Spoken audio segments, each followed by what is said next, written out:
Hello everyone and welcome back to the Dungeon Learner's Guide. Today we've got another Commander's Guild deck tech. This is deck 218 and it's titled Peer Pressure. And if you haven't seen this show before, what we're doing is randomly selecting a card from scryfall.com or from among suggested cards, working with a budget of $100 or less and building a commander deck for Magic the Gathering around a theme of the chosen card.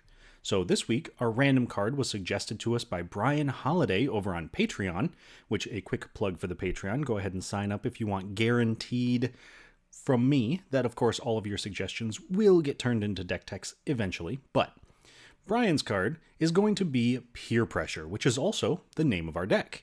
So Peer Pressure, 3 and a blue for a sorcery.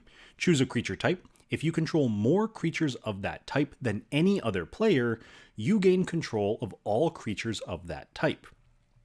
This is a super weird card because it wants us to have a specific creature type, but it also wants our opponents to have that same creature type. So for example, if we just make a ton of elves and our opponents have a ton of dragons, we could have more elves, but that's not going to give us control of their dragons. It would only give us any elves they have.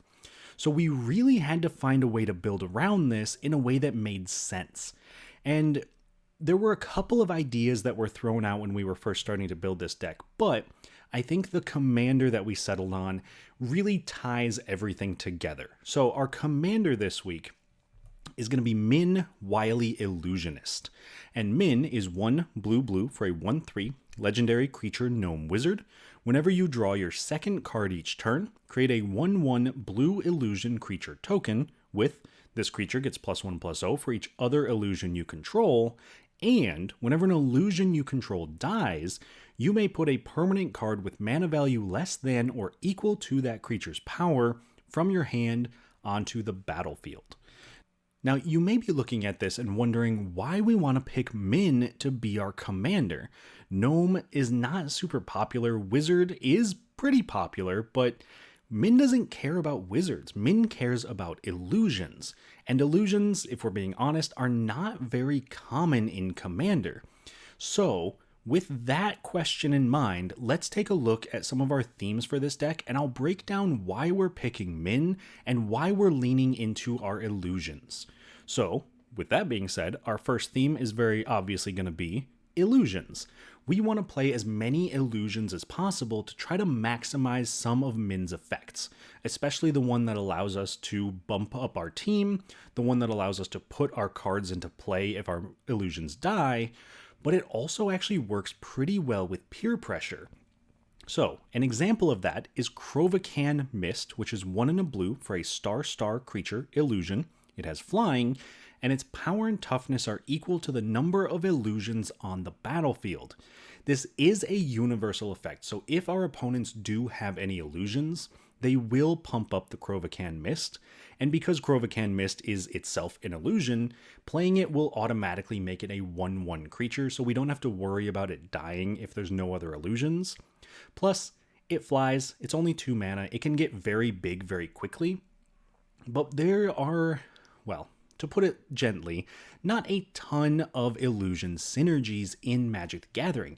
There's a lot of illusion creatures, but there's not actually that many cards that specifically care about illusions. Crovacan Mist is one of them. Obviously, we have Minn, but there's, other than that, not many. So we have to work to get this to, well, work with Peer Pressure. And some of the ways that we're going to be able to lean into what illusions are capable of is with our second theme, which is going to be changing creature types. Now, we can build up a ton of illusions. That is one thing that Minn and honestly illusions themselves are very good at, but we need a way to take advantage of that with Peer Pressure. And the way we can do that is by changing the types of our opponent's creatures. We know that we can almost always have more creatures than our opponents, but we also know they're probably not going to have illusions. With cards like Standardize, we can change that. Standardize is blue for an instant, choose a creature type other than legend or wall. Each creature's type becomes that type until the end of turn. This is every creature in play. So if we have, say, 5 creatures and each of our opponents only have 4, we can cast standardize, make everything an illusion, and then cast peer pressure, and because we will have more illusions than our opponents, we would gain control of every other illusion on the battlefield, essentially jumping us up a massive amount in terms of our current board state. Now, it is worth mentioning that if you do manage to steal every creature on the board, they don't have haste, so you wouldn't be able to attack with them immediately. That could be something that you want to be aware of just in case, but changing our opponent's creatures into illusions is going to be pretty important to what we're trying to do. And then finally, I realized building this deck that there were a lot of cards in here that drew us cards. Illusions are quite good at drawing cards and making sure that we always have the card advantage. So our final theme leans into that a little bit more, especially because if you remember Minn, she wants us to draw 2 cards a turn. So we may as well play other cards that want us to draw 2 cards a turn, and that way we can get more and more value as the game goes on. An example of that is Mischievous Mystic, which is 1 and a blue for a 2/1 human wizard with flying. Whenever you draw your second card each turn, create a 1/1 blue fairy creature token with flying. So now we have Minn in play, we have the Mischievous Mystic in play, and we draw 2 cards. We get to make an illusion token, but we also get to make a fairy token. And yes, that's not an illusion, and the Mischievous Mystic also isn't an illusion, but almost all of the effects we have that allow us to turn our opponent's things into illusions will hit our creatures as well. So it is very likely that we just kind of flood the board with tokens, and then we turn them into illusions, turn our opponent's things into illusions, and then pretty much just steal the entire board. Plus, they're flying tokens. They're great on defense if we need it. It's a great way to make sure that we're not going to die once our opponents realize what we're trying to do. So those are our themes for this week. And the next thing I want to do for this deck tech is take a look at some key cards. These are cards that really synergize with what our deck is trying to do, and in some cases can be win conditions or value pieces all on their own. So the very first card I want to highlight is going to be Paul Jamar Illusionist. And Paul Jamar is 4 blue for a 4/5 legendary creature human illusion wizard. It's got flying, and when it enters the battlefield, choose a creature type, then draw a card for each creature you control of that type. Obviously, we're going to be picking illusion. This is one of the most efficient card draw engines in the entire deck, because not only can we just play it and draw a bunch of cards, but by drawing those cards, we will then be making more illusions and more tokens. And if we have ways to recur Paul Jamar, then we can draw even more tokens. Plus, the nice thing is, it's an illusion itself, so it can, bare minimum, draw at least 1 card. Now, obviously, we don't want to spend 6 mana for a 4/5 flyer that draws a single card, but 6 mana for a 4/5 flyer that draws 4, 5, maybe more cards, that is pretty darn good in our books. Moving on to our next key card. This one is going to be Dismiss into Dream. This is probably the best card in the entire deck, if we're being perfectly honest. Despite the fact that it is 6 and a blue, so a massive mana cost, it's still just that good, because it's an enchantment that says each creature your opponents control is an illusion in addition to its other types, and has, when this creature becomes the target of a spell or ability, sacrifice it. So this is incredibly useful on a couple of different axes. First, it turns all of our opponent's creatures into illusions, which is exactly what we want. This gives us the ability to steal their creatures with peer pressure. Second, it actually destroys those creatures, or even better yet, it makes them sacrifice those creatures, so it gets around things like indestructible or even hexproof. Well, I guess not hexproof because it's target of a spell or ability, but you know what I'm saying. Because this is a global effect. This is not when an opponent targets it. If our opponents have, say, Swiftfoot boots or any other equipment, and they try to equip it to one of their illusions, it is sacrificed. If someone casts a protection spell on one of their creatures, it becomes sacrificed. There is no good way for our opponents to protect their creatures, because if they target them at all, they do have to sacrifice them. So this also puts us in a position where if we don't have more illusions than our opponents, we could actually just kind of ping down their board by just targeting things, getting them out of the way, and then, once we have more illusions, we cast Peer Pressure, we steal the board, and then we probably just win the game from there. So Dismiss into Dream, very powerful card, definitely worth the 7 mana, but it will kind of put a target on your back, so do be aware of that. And then finally, we get to our last key card, and this one is Homunculus Horde. I debated a lot on what card I wanted to call our third key card, but Homunculus Horde, every time I play it, it really does impress me. It's 3 and a blue for a 2/2 Homunculus. Whenever you draw your second card each turn, create a token that's a copy of this creature. That doesn't sound that great, but you've got to keep in mind, we want to be drawing 2 cards a turn. And if we have one Homunculus Horde in play, we draw 2 cards, it makes a copy of itself. We now have 2 Homunculus Hordes. We trigger it again, we go to 4, then 8, then 16, 32, so on and so on. And it doesn't take that many turns until the Homunculus Horde is quite literally lethal to the entire table. So while it's not an illusion, which is very unfortunate, it's still a very good backup win condition. If we can't steal our opponent's boards with peer pressure, we can at least overwhelm them with all of our homunculi? I don't know the plural for homunculus. Let me know in the comments because I don't understand how the English language works. But it's definitely a very powerful backup win condition.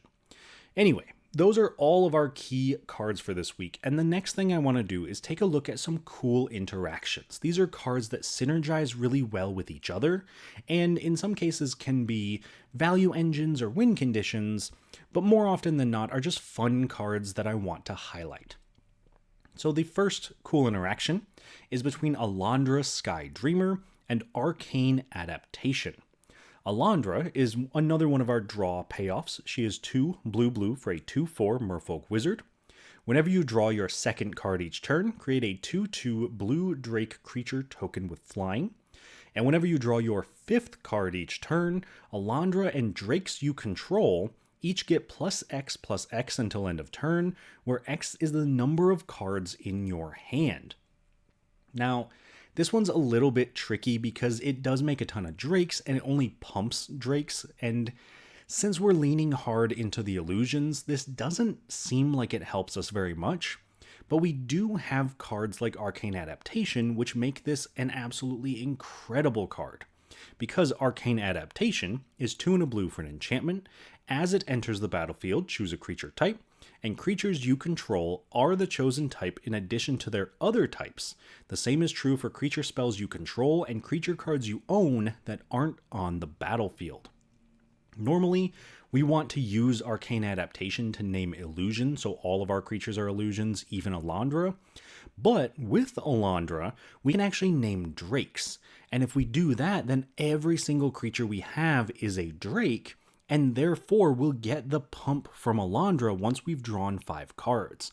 So if we have, say, 5 creatures in play, we've only drawn 5 cards, we have 5 cards in hand, they all get +5/+5, that means they are a minimum of 6 power creatures. Plus, I'm sure we've got more illusions that can pump themselves or pump each other, and this is a very quick way to win the game. Plus, if we're being honest, you probably don't draw 5 cards in a turn and not win the game, just kind of how Magic goes. But I did want to highlight this anyway. Moving on to our next cool interaction, this one is going to be between Willbreaker and Mistform Mutant. So we mentioned earlier about Dismiss into Dream being able to force our opponents to sacrifice anything that becomes the target of a spell or ability, but we also have a backup for that in Willbreaker, which is 3 blue for a 2/3 human wizard. Whenever a creature an opponent controls becomes the target of a spell or ability you control, gain control of that creature for as long as you control Willbreaker. So if we target one of our opponent's things, Willbreaker triggers, we gain control of that creature for as long as we control Willbreaker, so, make sure Willbreaker doesn't die. But one of the most efficient ways we can continuously target things is Mistform Mutant, which is 4 blue for a 3/4 illusion mutant, and it has an ability for 1 in a blue, choose a creature type other than legend or wall, target creature's type becomes that type until end of turn. This is another way to turn our opponent's creatures into illusions so we can steal them with peer pressure. But if we have Willbreaker, this just becomes 2 mana, steal any creature on board. And that can be incredibly powerful because it means that we can kind of trick our way through combat. If anyone tries to attack us, we can just take control of the creature, pull it out of combat. If someone plays a combo piece, we can take it. Or a creature that maybe their deck relies on, like their commander, we can take it. So I think Mistform Mutant, very good on its own, obviously, because it can change creature types, and it itself is an illusion, which is important. But with Willbreaker, it just becomes absolutely backbreaking for some decks at the table. Anyway, those are all of our cool interactions for this week, so the next piece of our deck tech is to take a look at the price of the deck. And this week, our deck price came in at $84.66, with the most expensive card in the deck being Toothy Imaginary Friend at $7.98. Toothy is 3 and a blue for a 1/1 legendary creature illusion. It partners with Peer Imaginative Rascal. Unfortunately, Peer is a mono green card, so we cannot play it in the deck, we just have Toothy. But whenever you draw a card, put a +1/+1 counter on Toothy, and when Toothy leaves the battlefield, draw a card for each +1/+1 counter on it.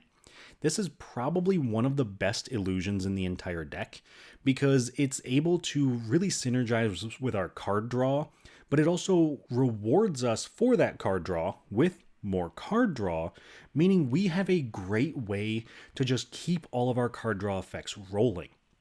That means we can continuously trigger Minn, we can keep triggering the Mischievous Mystic, and everything else like Alondra. We can continue to draw cards and put ourselves in a position where our opponents either have to kill Toothy because he's getting way too big and risk us drawing those cards, or they have to let Toothy live so we don't draw the cards, but he's probably a massive threat.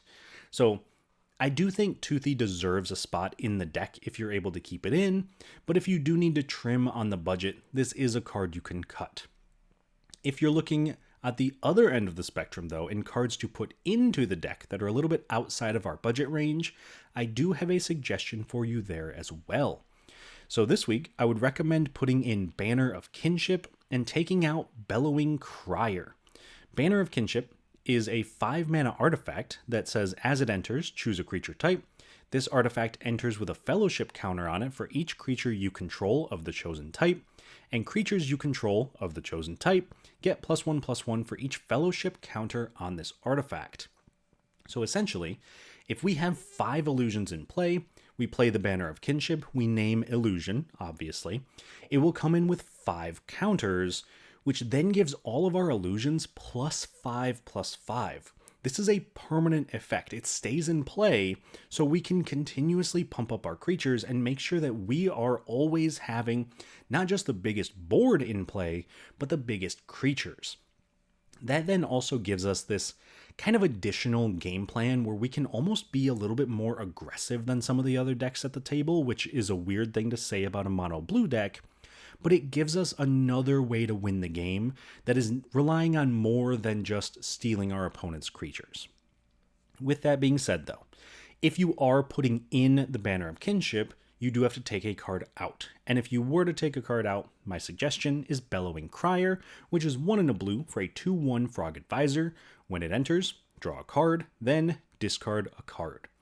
This is one of our card draw enablers. Because it draws a card when it enters, it can trigger all of our draw 2 effects on our turn, considering we would have already drawn a card for our turn. But it is definitely the weakest of those effects. It doesn't fit with the theme of illusions because it's a frog.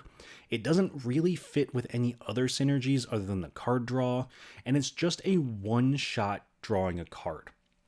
That's not to say it's a terrible card, but I don't think it fits the theme and what we're trying to do in the same way that Banner of Kinship does. Plus, Banner of Kinship is honestly just a win condition, so it's significantly more powerful, but that is just my opinion. If you disagree, I would love to hear anyone argue for Bellowing Crier. I do love the little guy, I just don't think he's what we're looking for. So, That, though, leads us to the end of our deck tech. And the next thing we're going to have to do is, of course, see how this deck performs in a game. But before we get to that, I do want to take a second to shout out our current patrons and channel members, and of course, let you all know that if you are interested in joining the Patreon, you can find us on patreon.com/dungeonlearnersguide and right here on YouTube as a channel member. So a massive thank you to all of our current patrons and channel members. I love you all. I have so far been reading everyone's names, but I'll be perfectly honest, there are so many that I don't know if I can do that anymore, but that is a positive, so I will still do my best. If people want the reading of the names to come back, I am happy to do so.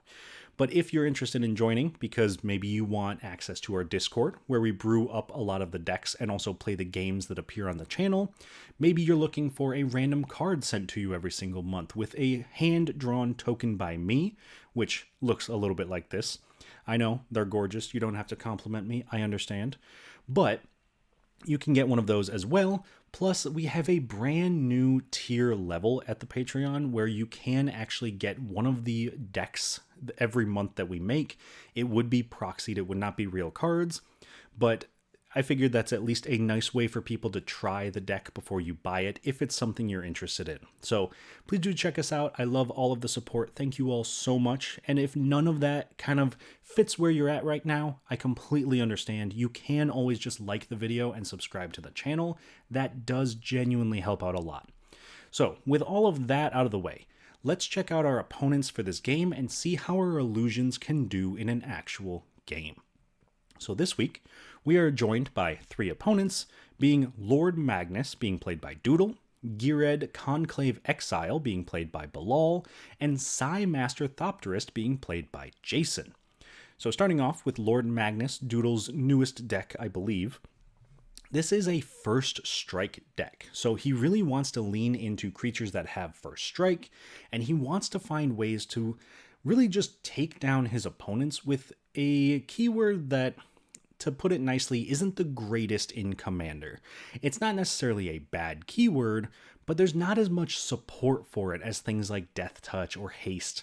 So he really has to work to get some of those synergies rolling, but if there's anything Doodle's good at, it is finding a very niche synergy and just absolutely steamrolling the table with it. So I am very excited to see what he's got with Lord Magnus. Our next opponent is Bilal, playing Geared Conclave Exile. This is pretty much just what it looks like. It is a token deck, so he wants to play some big creatures that make big tokens and then just smack people with them. I'm a big fan of Geared. I think his playstyle is a ton of fun because it kind of mixes tokens with large creatures, which is not super common, but I think it's a nice way to play in the Naya colors, so I am also excited for that one. And then last but not least, we have Jason and his Psy Master Thopterist deck, which is all about Thopters, all about artifacts. He just wants to play as many artifacts as he can, make as many Thopters as he can, and then just slowly chip away at people in the air. I think that if I have to pick one of these decks to be the most concerned about, it is definitely Jason's Psy deck. I know that Jason is very good at playing mono blue. I know that he's very good with artifacts. And I also know that artifacts tend to be very synergistic in a way that a lot of other themes don't. So that's probably my pick for the most concerning. But I would also love to hear your own opinions. So if you have a prediction for who you think is going to win this game, let me know in the comments down below. But other than that, thank you all so much for watching. Let's jump into this game, see how we do, and I will talk to you all once it's done. At the start of the game, Doodle goes first, followed by Bilal, Jason, and then myself. On Doodle's first turn, he plays a Minas Tirith. Bilal plays a mountain. Jason plays an island. I play a lonely sandbar. Doodle plays a Temple of Plenty, scrying 1. Bilal plays a Plains. Jason plays an island and casts a Star Compass. I play an island and cast Krovakan Mist, which has power and toughness equal to the number of illusions on the battlefield. Doodle plays a Scattered Grove. Bilal plays a Rootbound Crag and casts Samut, Vizier of Noctamun, letting Bilal draw a card whenever a creature he controls deals combat damage to an opponent if that creature entered the battlefield this turn. Then, since Samut has haste, he's also able to attack Jason for 2, drawing a card. On Jason's turn, he casts his commander, Psy Master Thopterist, making a 1/1 Thopter token whenever he casts an artifact. Then he plays an island and casts Skull Clamp, making a Thopter. I play an island, cast an Arcane Signet, and then attack Doodle for 1. At the end of my turn, Doodle casts Eladamri's Call, searching his library for a creature, in this case Dryad of the Elysian Grove, putting it on top of his library. This means that on Doodle's turn, he's able to cast the Dryad of the Elysian Grove, letting him play an additional land on his turns, and also turning his lands into every basic land type. This lets him play a Guildless Commons, returning Scattered Grove to his hand, and then also replay the Scattered Grove. Bilal plays a Battlefield Forge and casts Garruk's Uprising, giving all his creatures trample, and letting him draw a card when a creature with power 4 or greater enters under his control. After that, Bilal moves to combat and attacks me for 2 with Samut. Jason moves straight to combat, attacking Bilal for 1 with his Thopter, then in his second main phase, casts Thopter Fabricator, which has Crew 2, and makes another Thopter, and also lets him make more Thopters whenever he draws his second card each turn. This lets him equip Skull Clamp to a Thopter, giving it +1/-1, killing it and drawing 2 cards when it dies, triggering the Fabricator and creating a new Thopter token. Once that's resolved, he also casts Tormod's Crypt, which can be sacrificed to exile target player's graveyard, triggering Psy and making another Thopter. On my turn, I play an island, cast a Soul Ring, and then pass. Doodle plays a Myriad Landscape and casts Glissa Sunseeker, which can tap to destroy target artifact with mana value equal to the amount of mana in his mana pool. Bilal plays a Forest and casts his commander Gired Conclave Exile, creating a 4/4 Rhino token when it enters, drawing a card, and now populating whenever Gired attacks, with the token copy entering tapped and attacking. Jason plays an island and then attacks each of his opponents for 1 with a Thopter. Before blocks, I flash in Illusory Ambusher, which lets me draw cards equal to the damage it's dealt. More importantly though, it makes my Krovakan Mist a 2/2 so I can block Jason's Thopter, killing it and taking no damage, while Doodle and Bilal both take 1. Then, in his second main phase, Jason equips Skull Clamp to a Thopter, killing it, drawing 2 cards, and making another Thopter. After that, he casts Kappa Cannoneer, putting a +1/+1 counter on it and making it unblockable for the turn whenever an artifact enters under his control. Notably, this triggers itself, so it immediately gets a +1/+1 counter, but the Thopter he makes with Psy enters first, so that doesn't trigger the Kappa. On my turn, I cast my commander Minn, Wily Illusionist, now letting me make a 1/1 illusion token that gets +1/+0 for each other illusion I control whenever I draw my second card each turn. This also lets me put a permanent from my hand into play when an illusion dies, as long as the permanent has equal or lesser mana value than the illusion's power. After that, I attack Doodle for 4 with the Ambusher, and he blocks with Glissa, killing it with First Strike and letting me draw 3. This triggers Minn, so I also make an illusion token, and since the Ambusher died, put an Arid Archway into play, returning Lonely Sandbar to my hand. Second main phase, I play a Guildless Commons, returning an island to my hand. On Doodle's turn, he floats 1 mana so he can activate Glissa and destroy Jason's Skull Clamp. After that, he casts Feyburrow Elder and a Verge Ranger, now letting him look at the top card of his library at any time and play lands from the top of his library as long as an opponent controls more lands than he does. On Bilal's turn, he cast Mondrak Glory Dominus, doubling the number of tokens that would be created under his control.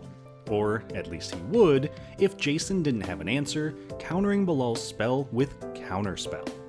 Once that resolves, Bilal plays a Scattered Grove, then attacks me for 2 with Gired, populating his Rhino token, creating a copy of it that's attacking Doodle, drawing a card when it enters, and drawing another card when it deals damage.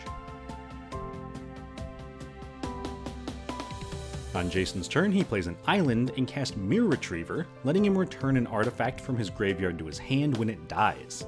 This also triggers Psy, making another Thopter, and puts 2 total counters on the Kappa. After that, he casts Solemn Simulacrum, searching his library for a basic land, putting it into play, making another Thopter, and putting 2 more counters on the Kappa. Then he uses his Summoning 6 Solemn to crew the Thopter Fabricator, using it to attack me for 4, while also attacking Bilal for 8 with the Kappa, and attacking Doodle for 2 with 2 Thopters. Finally, at the end of turn, I cycle a Lonely Sandbar.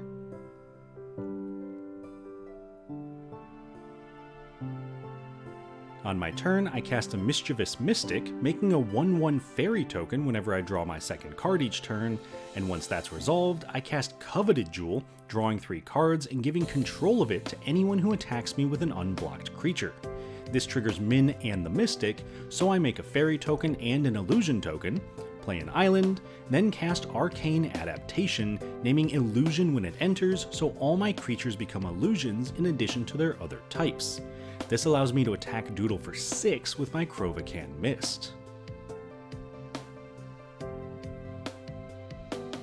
On Doodle's turn, he floats 6 mana so he can activate Glissa and destroy the Kappa Cannoneer, paying 4 mana for Ward. After that, he casts a Johnny the Greathearted, giving all his creatures Vigilance and immediately activates his -2 ability, putting a +1/+1 counter on each creature he controls. On Bilal's turn, he plays a Canopy Vista and casts Plane-Bound Accomplice, which he immediately activates, paying a red mana to put a Planeswalker from his hand into play, but sacrificing it at the end of turn. This lets him put Vivian on the Hunt into play, activating her +2 ability to sacrifice the Accomplice and search his library for a creature with mana value equal to 1 plus the Accomplice's mana value, putting it into play. This gets him a Felidar Guardian, which enters and exiles the Vivian, returning it to play and once again letting him activate her +2 ability, this time sacrificing the Guardian, to search his library for a Karmic Guide, putting it into play. When the Karmic Guide enters, it returns a creature from Bilal's graveyard to the battlefield, letting him get back the Felidar Guardian, again exiling Vivian and returning her to play. Bilal once again activates her +2 ability to sacrifice the Felidar Guardian and search his library for Kiki Jiki Mirror Breaker, putting it into play. This lets him activate Kiki Jiki to create a token copy of the Karmic Guide, returning Felidar Guardian from his graveyard to the battlefield, exiling Kiki Jiki and returning it to play. This allows him to activate Kiki Jiki and make a token copy of Felidar Guardian with haste, and that token copy exiles Kiki Jiki, and he's able to repeat this process an infinite number of times, creating an infinite number of Felidar Guardians with haste, attacking each opponent for infinite amount, knocking us all out, and winning Bilal the game. Alright, so that was a sweet game. Definitely a lot going on in that game, despite the fact that it didn't last very long. Everybody's deck really kind of did its thing, except unfortunately for Doodle. He mentioned that this deck is kind of cursed for him. Every time he goes to play it, something kind of goes wrong. But I think that it had a lot of promise. I think his main struggle was playing tap lands for like 4 turns in a row at the start of the game, and just kind of falling behind tempo-wise. But it was really cool to see some first strike creatures that had additional abilities like Glissa get used, because they really don't see that much love, but they are super cool creatures. So hopefully we'll get to see Lord Magnus again soon. Moving around the table to our winner, Bilal. Congrats to Bilal for winning. Definitely a very complicated line at the end that allowed him to win. He wasn't doing too much before then. He was just kind of playing the occasional creature and getting things started. But as soon as he was able to get Vivian into play, he was able to just combo up the chain, find Felidar Guardian and Kiki Jiki, and make a ton of hasty cats that killed everybody. So definitely a token victory, because, you know, Kiki Jiki made token copies of the Felidar Guardian, so very on theme. And it's kind of cool to see what is essentially like a birthing pod combo in Commander. So if you are unaware, birthing pod's still banned in Modern, but, you know, maybe one day that'll change. Moving on around the table to Jason and his Thopters, I think that this was kind of Jason's game to lose, if that makes any sense. I think that if the game had progressed and maybe there'd been a counterspell for the Vivian or for the Plane Chase Accomplice, and someone had stopped Bilal from comboing, I do think Jason would have probably pretty handily won that game. He was pretty much outvaluing us at every single turn. He was making so many Thopters and drawing so many cards and just kind of kept going. So I do think that Jason could have very easily found a way to overpower the rest of us if it weren't for the combo, if someone had maybe held up some mana for a counterspell or something, but maybe next time. And then last but not least, our deck. I was very happy with the deck performed. It was super cool to be able to just kind of play out the illusions and watch them get bigger and know that we could kind of deal with just about anything coming our way, except for, an infinite amount of cats. But it's also worth mentioning that I did actually have Peer Pressure and Standardize in my hand at the end of the game. So my plan was that if I was able to untap on my next turn, I was going to steal the entire board of creatures. And at that point, I think we would have pretty much set ourselves up for a win. Although, in saying that now, that wouldn't have stopped Bilal's infinite combo. So maybe we wouldn't have won, but it still would have been super cool. So almost got there. Again, maybe next time. But thank you all so much for watching. That brings us to the end of our deck tech, the end of our game. If you have any suggestions for future videos you would like to see or future cards to be built around, please do let me know down in the comments. I try to get to all of them as much as I can. Obviously, I am a little bit backed up at the moment because I've got a ton of suggestions coming in, but I love it. I love being able to build these decks. It's genuinely so much fun. So thank you all so much for watching. Please do like the video and subscribe to the channel if you haven't already, and I will see you on the other side of the Dungeon Learner's Guide.